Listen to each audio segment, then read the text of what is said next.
প্রবাসীদের কাছে জনপ্রিয় মানি ট্রান্সফার প্রতিষ্ঠান ট্যাপ সেন্ডের মাধ্যমে বিকাশে পাঠানোর সর্বোচ্চ রেমিট্যান্স গ্রহণ করে মোটর বাইক, ইলেকট্রনিক্স, অ্যাপ্লায়েন্স ও ডিভাইস কুপন জিতে নিলেন দেশে থাকা 15 স্বজন।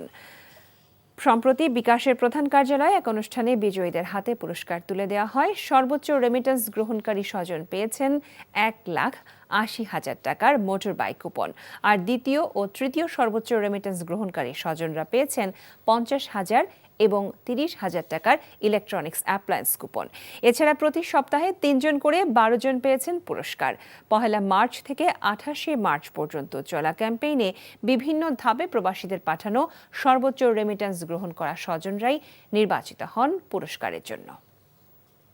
বান্ডেল থাকলে প্রতি সেনমানিতে টাকা বাঁচবে। বিকাশ সেনমানি বান্ডেল কিনে জিতুন প্রতি লেনদেনে।